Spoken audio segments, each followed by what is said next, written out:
Paintings वो बहुत प्यारी लग रही थी। और यहाँ पर जो है विंडो का बाहर का नज़ारा आप देख सकते हैं, यहाँ पर कायद-ए-आज़म खड़े होकर सोचते थे और जी ये है उनका डाइनिंग हॉल जहाँ पे वो खाना खाते थे। और यहाँ पे एक बहुत ही जो है अच्छी पिक्चर लगी हुई थी, जी आप पढ़ सकते हैं, बलूचिस्तान का पाकिस्तान के मतलब ऐसा ही कुछ लिखा हुआ था बलूचिस्तान के बारे में। और अब हम जा रहे हैं ऊपर, और ये हैं जी कायद-ए-आज़म का बेडरूम, और इसके साथ ही एक और बेडरूम था और जो उनके डॉक्टर का था। ये है उनके डॉक्टर का बेडरूम जो उसके साथ ही था। आखिरी दिनों में जब उनकी तबीयत सही नहीं रहती थी तो वो अपने डॉक्टर को भी यहाँ पे साथ लाए थे।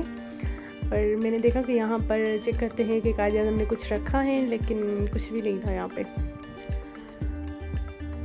और ये यहाँ पर भी जी बाहर का व्यू आप देख सकते हैं कि चारों तरफ जो है सनोबर के दरख्त थे। और ये दरख्त मुझे बहुत ज़्यादा प्यारे लगते थे, पहले मुझे पता नहीं था कि इनका नाम क्या है, इनको सनोबर के दरख्त कहते हैं। और ये जो है पाकिस्तान का पाकिस्तान का नहीं बल्कि दुनिया का दूसरा बड़ा कदीमी जंगल है, यहाँ पे ज़ियारत में मौजूद हैं। दुनिया का दूसरे नंबर पर कदीमी जंगल ज़ियारत में मौजूद है, और उसके दरख्त को जो है सनोबर कहा जाता है। तो ये जी उनका था हॉल। और जी अब हम एंटर हो रहे हैं फ़ातिमा जना के रूम में, और ये है उनका रूम। और यहाँ पे कुछ पेंटिंग्स लगी हुई थी जो कि बहुत ही प्यारी लग रही थी। यहाँ पर जी मैं आपको बताती चलूँ कि 2013 में यहाँ पर दहशतगर्दों ने हमला किया था और इस इमारत को पूरा तबाह कर दिया था, लेकिन बलूचिस्तान हुकूमत ने 4 मंथ में इसको दोबारा रिपेयर किया। और अब लोग यहाँ पे आते हैं कायद-ए-आज़म से जो मोहब्बत रखते हैं, तो उनकी आखिरी रिहाइशगाह को देखने यहाँ पे काफ़ी सारे लोग आते हैं। और गर्मियों में जो है काफ़ी सारे लोग ज़ियारत का रुख करते हैं क्योंकि यहाँ का मौसम बहुत ज़्यादा अच्छा है। और इस इमारत की ख़ास बात यह है कि ये लकड़ियों से बने हुए हैं, चारों तरफ जो है लकड़ियों के सतून बने हुए हैं, और फ़र्श जो है वो भी लकड़ी का बना हुआ है। और ये नीचे का व्यू आप देख सकते हैं कि कितना प्यारा लग रहा है। और जी हमारे बुज़ुर्गों ने जो मेहनत करके हमें ये वतन दिया है, तो आज हम अंदाज़ा लगा सकते हैं फ़लस्तीन की हालत देख के जो कि हमारे आंखों के सामने है, कश्मीर की हालत देख के कि अगर आज हमारा मुल्क आज़ाद ना होता, अगर आज पाकिस्तान बना ना होता, तो हमारा हाल भी उनके जैसा ही होता। जैसे बर्मा में लाखों मुसलमान मारे जाते हैं, कश्मीर में मुसलमान मारे जाते हैं, फ़लस्तीन में मुसलमान मारे जाते हैं। आज हम कश्मीर को आज़ाद नहीं कर पाए तो क्या हमारे हुक्मरान जो हैं आगे चल के पाकिस्तान बना सकते? तो ये हमारे जो हैं बुज़ुर्गों की मेहनत है और उनका जो है प्यार है अपनी आने वाली नस्ल के लिए। उन्होंने कुर्बानियाँ दी, उन्होंने अपनी जानें कुर्बान कर दी, और किस जो है जद्दोजहद से पाकिस्तान को आज़ाद करवाया, और जो कि नामुमकिन था। और वो रात जो है सबको याद है, और तारीख़ में एक जो है बहुत बड़ा नाम है उस रात का कि 27 रमज़ान 1947 13 और 14 अगस्त के दरमियान रात को जो ऐलान होता है कि अस्सलाम वालेकुम, पाकिस्तान ब्रॉडकास्टिंग सर्विस, हम लाहौर से बोल रहे हैं, और सुबह तुलुए आज़ादी मुबारक हो, और मुबारक हो कि आप सब लोग अब पाकिस्तान में हैं। ये वतन तुम्हारा है, तुम हो पास बास के, ये चमन तुम्हारा है, तुम हो नगमा ख़ास के, ये वतन तुम्हारा है, तुम हो पास बास के। इस चमन के फूलों पर रंगों आब तुमसे है, इस ज़मीं का हर ज़र्रा आफ़ताब तुमसे है, ये फ़ज़ा तुम्हारी है, बहरों पर तुम्हारी है, कहकशा की जाले रहगुज़र तुम्हारे हैं, ये वतन तुम्हारा है, तुम हो पास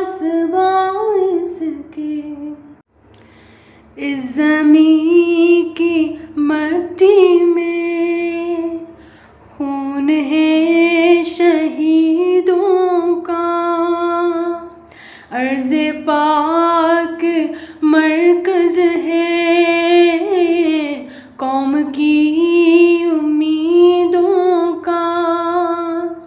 नज़्म ज़ब्त को अपना मेरे कारवां जानो, वक्त के अंधेरों में अपना आप पहचानो। ये वतन तुम्हारा है, तुम हो पास बाइस के। मेरे कारवां हम थे, रूहे कारवां तुम हो। हम तो सिर्फ उन्वां थे,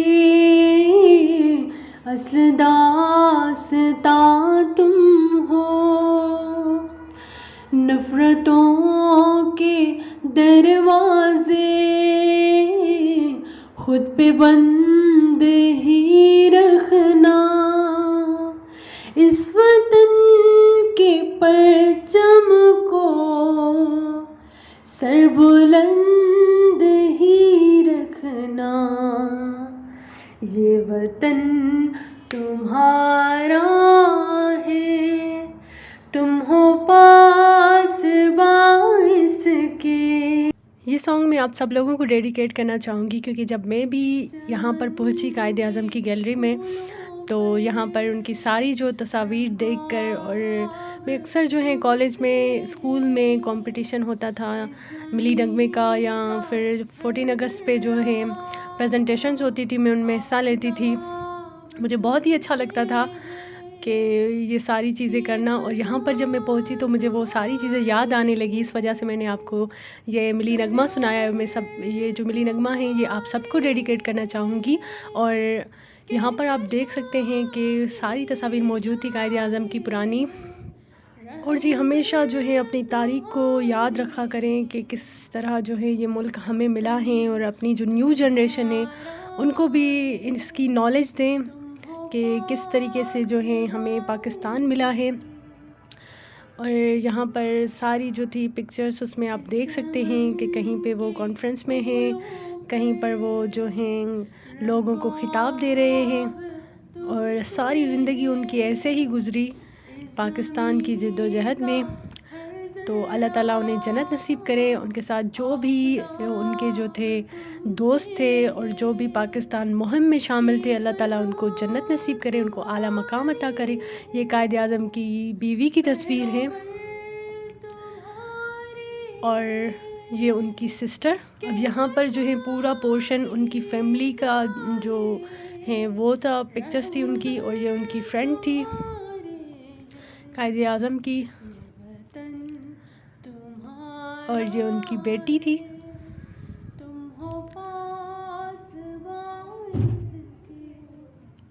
और ये कायद आज़म के फादर थे,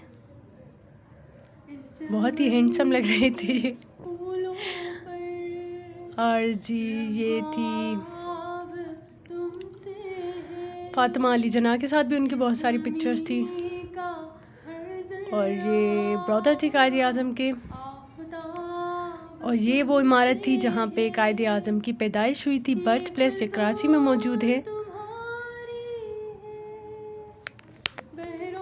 उसके बाद जी हम लोग गए थे ख्वारी बाबा। उसके बाद एक पार्क था, वहाँ पे एक बहुत ही बड़ी पहाड़ी थी, 0 पॉइंट कहते हैं जिसे, वहाँ पे भी हम गए थे। और वहाँ पे जो मेरी हालत हुई थी वो मैं आप लोगों के साथ शेयर करूँगी। तो इस वीलॉग के जो है सेकंड पार्ट में वो सारी चीज़ें मैं आपके साथ शेयर करूँगी। अगर मेरी वीडियो आपको अच्छी लगी है तो इसे लाइक करें, मेरे चैनल को सब्सक्राइब करें और अपनी दुआओं में याद रखिएगा। और मेरा गला बहुत ख़राब था, इस वजह से माज़रत चाहती हूँ। अल्लाह हाफ़िज़।